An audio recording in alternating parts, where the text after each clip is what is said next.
The words hit Sophie like a fist to the chest on that grey afternoon in the hallway of Lycée Beaumont in Lyon. She stood frozen, her notebook pressed so tightly against her body that her knuckles had turned white, listening to her so-called best friend Margot laughing with a group of girls near the lockers, whispering things that echoed through Sophie's mind like thunder. Sophie? Useless. Who would want her on their team project? She can barely walk up the stairs without getting tired. What's the point of even having her around? The laughter that followed those words was the kind that burns deeper than any physical pain, the kind that reaches into your soul and starts to convince you that maybe, just maybe, they were right about everything. In that single moment, Sophie felt like she was disappearing, becoming invisible in a way that no mirror or dark corner could ever achieve. She was 17 years old, and she wanted to run, to hide, to become so small that nobody could ever hurt her again. But she didn't run. Instead, she stood there, frozen, letting those words sink into the deepest parts of her being, convincing herself that this was simply the truth of who she was. She had been struggling with her weight since she was a child, growing up in the suburbs of Lyon, with parents who constantly monitored what she ate at the dinner table. Her mother would sigh whenever Sophie reached for seconds. Her father, who lived in Paris now with his new family, had made jokes about her size during his occasional visits before he stopped visiting altogether. Sophie had spent years trying to shrink herself, not just physically but emotionally too, believing that if she could just make herself smaller and quieter and less visible, then the world would accept her. Maybe her classmates would want to be her friend. Maybe boys would notice her. Maybe her own family would stop making comments that stung like bee stings, one after another, building up a venom inside her chest that she couldn't seem to flush out no matter how hard she tried. But nothing she did was ever enough to satisfy the impossible standards she had internalized from every magazine, every television show, every social media platform that screamed the same message: be thin, be perfect, be less. The diet plans failed within weeks. The gym memberships went unused because of the crippling anxiety that came with being stared at and judged by strangers. The rare compliments she received always came with conditions attached, always with an undertone of surprise, as if anyone finding her worthy of praise was utterly shocking and unexpected. Sophie had built a wall around herself so high that even she couldn't see over it anymore, and she was drowning in the belief that her body determined her entire value as a human being, that the extra weight she carried was the reason she had no real friends, no confidence, no future worth speaking about. School had become a minefield of humiliation. She sat alone at lunch in the cafeteria because Margot had slowly distanced herself over the past months, bringing her to a circle of girls who made it clear that Sophie's presence was tolerated at best and mocked at worst. In class, when group projects were assigned, Sophie would feel that familiar flutter of dread in her stomach, knowing that she would either have to work alone or be assigned to a group where nobody wanted her contribution anyway. Teachers had stopped calling on her because she sat in the back and made herself small, invisible, exactly the way she had learned to be. Her only sanctuary was her room at home, where she would spend hours watching fitness influencers on YouTube, people who looked nothing like her, people who seemed to have cracked the code to happiness through their perfect bodies and perfect lives. But instead of inspiring her, these videos only deepened her despair, creating a loop of shame and hopelessness that seemed impossible to break. She had convinced herself that nobody would ever love her, that she would spend her life alone, that she was fundamentally broken in a way that no amount of willpower or determination could ever fix. What Sophie didn't know, as she stood in that hallway listening to Margot's cruel laughter, was that everything was about to change in a way she could never have imagined. She didn't know that in exactly 3 weeks, her life would be turned upside down by someone who believed in her when she couldn't believe in herself. She didn't know that she was about to discover a community of people who would reflect her back to herself with compassion instead of contempt, who would teach her that her body was not her enemy and that her voice mattered more than she could ever understand. She didn't know that the words useless would eventually become the catalyst for finding her purpose. 3 weeks before that devastating moment in the hallway, Sophie's life had seemed exactly the same as it always was. a grey routine of school and isolation and self-hatred that had become so familiar she couldn't imagine anything different. She went to school, sat alone at lunch because Margot had distanced herself, came home to her small apartment where her mother worked as a translator from her home office, and spent her evenings in her room scrolling through social media, comparing herself to images of girls who looked nothing like her. Her father lived in Paris with his new family, a city that might as well have been on another planet, given how rarely he called and how quickly he had moved on to his new life. Sophie had learned not to expect much from that direction, had learned to accept that she wasn't worth his time or attention. The only constant in her life was her older brother Lucas, who worked as a youth counselor at a community center in Villeurbanne, a man who seemed to exist in a different world than the rest of her family, one where people were valued for who they were instead of how they looked. Lucas had always been different from the rest of the family. He didn't make comments about bodies or appearances. He didn't participate in the subtle cruelties that their mother deployed like weapons at the dinner table. He simply existed with a kindness that felt almost foreign in Sophie's world, a radical acceptance that she had never experienced from anyone else. One evening in early spring, Lucas showed up at the apartment unannounced, and Sophie heard him talking to their mother in the living room. When he knocked on her bedroom door, Sophie quickly minimized the browser window displaying yet another fitness influencer's transformation video, as if he could somehow see through walls and read her shame. He sat on her bed, the way he had when they were younger, and the world felt safer, and he told her about a project he was starting at the community center. He was organizing a theater production, he explained, a play where young people from all backgrounds and all body types would tell their own stories on stage. He needed help coordinating it. He needed someone who understood what it meant to feel like an outsider, someone who could help the other participants feel safe and heard and accepted exactly as they were. He was asking Sophie, he said, because he believed she had something important to contribute to this project. At first, Sophie's instinct was to say no, to make excuses about homework and exhaustion, and the simple truth that theatre meant being seen, and being seen meant being judged and rejected all over again.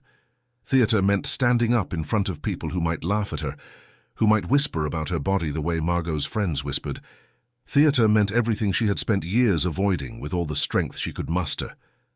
But there was something in Lucas's eyes, something that suggested he believed in her in a way that nobody else ever had, something that made her think that maybe, just maybe, he could see something she couldn't see in herself. Against all her better judgment, against the voice in her head screaming that this was a terrible idea, Sophie said yes. She started attending the weekly rehearsals at the community center in Villeurbanne, a neighborhood she didn't know very well, a place filled with street art and small independent shops and people who didn't seem to care very much about fitting into the narrow definition of beauty that the world kept trying to force upon everyone. The first rehearsal was terrifying beyond anything Sophie had anticipated. There were about 12 people gathered in a converted warehouse space with high ceilings and large windows that let in natural light, exposing everything, hiding nothing. Some were thin, some were plus size like Sophie, some had disabilities that made moving difficult, some were transgender, some had visible scars or birthmarks or any number of visible differences that society had taught them to hide and be ashamed of. But something miraculous happened in that room from the very first moment. Nobody was being ranked or judged. Nobody was being compared or measured against some invisible standard of perfection. In fact, as they started the workshop, as they began sharing their stories in small groups and making eye contact and speaking their truths, Sophie realized something earth-shattering and completely unexpected. Everyone in that room was carrying something heavy. Everyone had been told they were not enough in some fundamental way. Everyone had heard words that hurt them deeply and had believed those words were true. A girl named Antoine talked about how her large frame had made her invisible to boys her age, how she had internalized the belief that her body made her fundamentally unlovable. A boy named Mathieu spoke about how his thin frame had made him feel weak and inadequate, constantly pressured by society to eat more or work out harder to prove his masculinity and worth. Another participant, a woman named Isabelle who was older than Sophie by nearly a decade, shared how she had spent 30 years hating her body before finally understanding that she had been given that hatred by other people and systems, not born with it. As Sophie listened to these stories one by one, something began to shift inside her consciousness, like tectonic plates moving. The isolation she had been feeling, the terrible loneliness of believing she was uniquely flawed and broken, started to crack open like an egg. She was beginning to understand, through listening to the voices of these brave souls around her, that the narrative she had believed about herself was not truth at all. It was a story written by a society that profited from her self-hatred, a story that she had simply accepted as gospel because she had never heard an alternative version of what her life could be. The rehearsals became more frequent as the weeks passed, and Sophie found herself transforming in ways that had nothing to do with her physical weight and everything to do with her spirit, her sense of possibility, her belief in her own capacity to matter. She began writing her own monologue for the play, a piece that would tell her truth without apology or self-deprecation, and she was terrified every single moment that she was working on it. But underneath the terror was something else, something she hadn't felt in years. She was alive. She was truly alive in a way she hadn't been since she was a very small child, before the world had taught her to hate herself. The rehearsals became the highlight of her week, the moment she looked forward to, the place where she felt accepted and seen and valued for exactly who she was. She started forming genuine friendships with the people in that group, people who had seemed like strangers just weeks before but now felt like family. She laughed without checking herself to see if others were laughing too. She cried when stories moved her, without worrying about being judged for her emotions. She existed as a full human being, rather than as a walking collection of perceived failures and inadequacies. Her mother noticed the change in her at home but said nothing, a silence that spoke volumes. Lucas watched her with pride in his eyes every time he saw her, never pushing, always supporting. Then came the day of the performance, the day that everything became real and tangible and public. The community center had rented a small theater venue in the old district of Vieux-Lyon, a place with red brick buildings and narrow cobblestone streets that seemed to exist outside of time, untouched by the modern world and its cruelties. Sophie's mother decided to come, which surprised Sophie more than she wanted to admit. Lucas was there, of course, orchestrating everything, making sure the lighting was right and the sound system was working and all the performers felt supported. But Sophie didn't know that Lucas had also invited her father. She didn't know that he had driven all the way from Paris because Lucas had called him and told him he needed to see what his daughter had become. Her father was sitting in the back row when Sophie looked out into the audience, someone she hadn't seen in almost 2 years, and the shock of seeing him there nearly threw her off balance. When Sophie took the stage, she felt all of it simultaneously. She felt the fear coursing through her veins like electricity. She felt the weight of every cruel comment she had ever heard echoing in her mind. She felt the anxiety that had plagued her for so many years, threatening to paralyze her vocal cords. But she also felt something else, something that overpowered all the fear. She felt the truth rising up inside her, like a tide that could not be stopped. She began to speak, and her voice was strong and clear and unshaking. She talked about the day Margot had called her useless, about how those words had confirmed what she already believed about herself. She talked about the hunger that had nothing to do with food, the hunger deep in her soul to be seen and valued, exactly as she was, without conditions, without needing to change or prove her worth.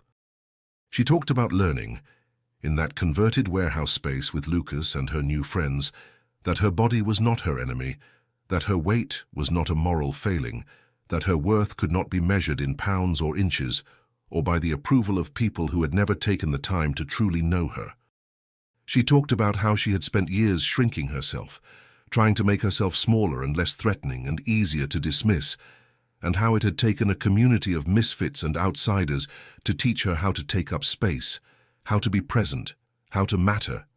The moment she finished speaking, there was silence in the theater, the kind of silence that happens when something profoundly true has just been said, when a room full of people has collectively recognized something they needed to hear.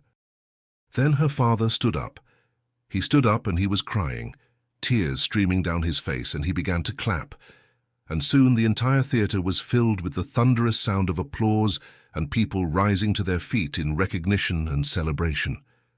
When Sophie came off stage, her father was waiting in the hallway, and he embraced her, held her in a way he hadn't since she was small, and he said, "I'm sorry. I'm so sorry for not being there, for not showing you what you needed to see. But I see it now, I see you now. You are extraordinary." Sophie realized in that moment, standing in her father's arms, that the greatest miracle wasn't that she had suddenly lost weight or become beautiful in some conventional sense that society would recognize and celebrate. The greatest miracle was that she had found her voice, her true voice that existed independent of other people's opinions and judgments. She had found a community that reflected her back to herself with compassion instead of contempt, and that community had changed the trajectory of her entire life. She had learned that the story society had written about her body was not her story to believe, that she had agency in what she chose to accept as truth about herself. In the months that followed the performance, Sophie's life didn't change in the dramatic way that fantasy stories suggest, with complete transformation and all problems solved instantly. She still had difficult days when the old voices would creep back into her mind, reminding her of all the ways she was supposedly inadequate. Her mother still occasionally made comments about what Sophie was eating at dinner, habits formed over years that didn't disappear overnight. Margot still pretended not to see her in the hallways at school, and the social exclusion she had experienced didn't instantly reverse into friendship and acceptance. The world still tried to convince her that her body was something to be ashamed of, that she needed to change herself to be worthy of love and respect. But something fundamental inside Sophie had changed in ways that no external force could undo. She had tasted what it felt like to be truly seen by another human being, to be valued for her authenticity and her courage. She had experienced the transformative power of community and genuine acceptance. She had discovered that she had a voice worth listening to, that her thoughts and feelings and experiences mattered. She joined another theatre production in the following semester, and this time she was more confident, more willing to be vulnerable in front of audiences, more able to take risks and be authentic on stage. She started volunteering regularly with Lucas at the community center, helping other young people who felt the same way she had felt, who believed they were useless and unworthy because they didn't fit into some narrow and impossible mold. She started writing seriously, filling notebooks with little pieces at first, short stories about her experiences and reflections on what she was learning about herself and about the world. Her relationship with her father began to heal slowly but steadily as he came to visit once a month, and they would sit in cafes throughout Lyon and talk about his regrets, about how he had let his own insecurities about masculinity and status prevent him from being the father Sophie needed.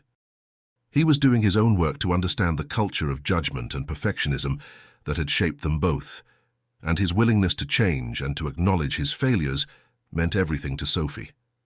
She even began to see Margot differently as months passed, understanding her in a new light. She realized that Margot's cruelty had come from her own deep insecurity, her own need to feel superior to someone else in order to feel okay about herself and her own body image. This realization didn't make the hurt disappear or undo the damage that had been done, but it did something different and perhaps more important. It allowed Sophie to have compassion for Margot, even while she chose not to be her friend anymore, even while she kept distance between them.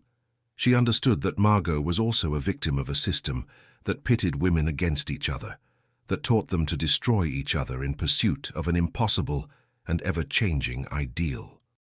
And perhaps most importantly of all, Sophie began to understand that her entire journey, from the moment she entered that warehouse space with Lucas to the moment she stood on stage speaking her truth, wasn't about her body at all. It was about her worth. It was about learning that her value existed independent of her appearance, her achievements, her productivity, her usefulness to other people. Her value was inherent and intrinsic. It had always been there in her being. She had just needed someone to help her see it, needed to be part of a community that reflected it back to her, needed to use her voice to claim it as truth. She began to make peace with herself, not through hate or force or deprivation, but through radical acceptance and compassion for the girl she had been. Today, Sophie is 19 years old, a young woman who still lives in Lyon and still volunteers faithfully with Lucas at the community center, where her life changed forever in ways she never could have predicted or imagined. She still attends rehearsals for theater productions, still shares her story with audiences, still helps others discover their voices. She has been asked many times if she has lost weight, and the answer is that she doesn't know anymore, because she stopped weighing herself years ago, stopped measuring her worth in numbers that meant nothing. She has been asked if she regrets spending so much time hating herself, and the answer is no, not regret exactly, but a profound sadness for the girl she was, coupled with infinite compassion and forgiveness for that girl for surviving what she survived, for enduring the weight of society's judgment and her own internalized shame. She thinks often about the moment in the hallway at Lycée Beaumont when Margot called her useless, thinks about how that moment could have been the definitive end of her story, how she could have simply accepted that narrative and lived her entire life within the boundaries of that limiting belief. But instead, because of Lucas's faith in her, because of chance and timing and her own quiet courage to say yes when everything in her wanted to say no, that moment became a beginning. She began a journey toward herself, toward her true self that had been buried under layers of shame and self-hatred. And in doing that, she discovered something that the world had never taught her, something that goes against everything society tries to sell us.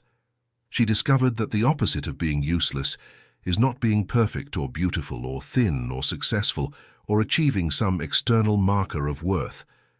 The opposite of being useless is being real, authentically, and unapologetically real. The opposite of being useless is speaking your truth, even when your voice shakes and your hands tremble, and you're terrified that nobody will listen. The opposite of being useless is showing up for other people who are drowning in the same beliefs you once drowned in, throwing them a lifeline of compassion and understanding. The opposite of being useless is allowing yourself to take up space in the world, to be seen, to be heard, to matter deeply. If you are watching this right now and you have ever heard that you are useless, I need you to know something important, something true that nobody might have ever told you. I need you to know that those words are lies, deeply rooted lies told by a system that wants you small and afraid and constantly buying products to fix yourself. I need you to know that your worth is not negotiable, not dependent on anyone else's opinion. Your worth is not dependent on your appearance or your productivity or anyone else's approval or validation. Your worth simply is.